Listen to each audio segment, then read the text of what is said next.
Bienvenue dans ce tutoriel consacré à la présentation générale des données cliniques centralisées dans CrystalNet. Dans ce tutoriel, vous apprendrez à accéder aux données cliniques centralisées à partir du tableau de bord de l'usager, utiliser le filtre et les options d'affichage, modifier, supprimer ou copier des données. Les données cliniques centralisées sont accessibles à partir de plusieurs endroits dans CrystalNet. L'un des points d'accès est le tableau de bord de l'usager. Pour y accéder, cliquez d'abord sur le nom de l'usager désiré dans une liste d'usagers. Dans l'onglet Tableau de bord du détail usager, vous verrez s'afficher les tuiles des différentes données cliniques centralisées.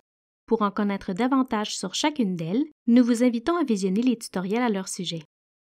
Cliquez sur Voir le détail ou sur le libellé d'une donnée clinique centralisée pour afficher le tableau des données. Pour cet exemple, cliquons sur État de conscience et signes neurologiques. Par défaut, pour la plupart des DCC, le tableau affiche les évaluations, les observations ou les mesures ajoutées pour l'usager dans les 7 derniers jours. Il est possible d'afficher les données antérieures en modifiant la période d'affichage dans le filtre période. Vous pouvez saisir une date de début ou une date de fin dans ces champs, les sélectionner dans le calendrier ou encore choisir une période prédéfinie. Le nombre de résultats affichés et le nombre total de résultats, selon les filtres appliqués, sont indiqués en haut du tableau. Les données sont classées par date et s'affichent selon l'heure à laquelle elles ont été ajoutées, de la plus récente à la plus ancienne. Vous pouvez cliquer sur le chevron à gauche d'une date pour afficher ou masquer les évaluations, les observations ou les mesures pour cette date. Pour réinitialiser le filtre et revenir à la période par défaut, cliquez sur cette icône.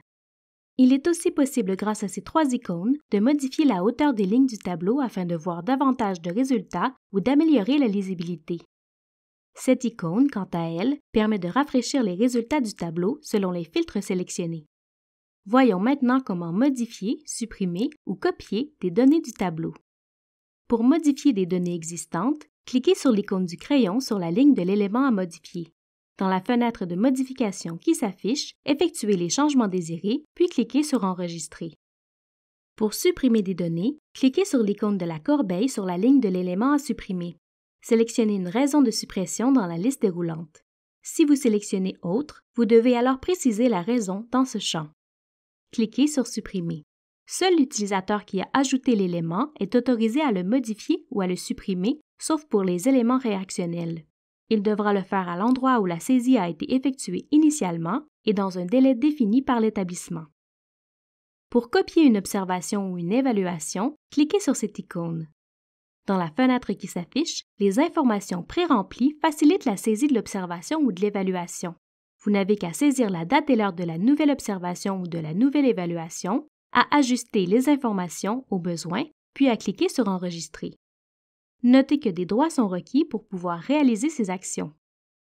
Ceci conclut le tutoriel portant sur la présentation générale des données cliniques centralisées dans CrystalNet. N'hésitez pas à consulter notre base de connaissances pour en savoir davantage sur les diverses fonctionnalités de CrystalNet.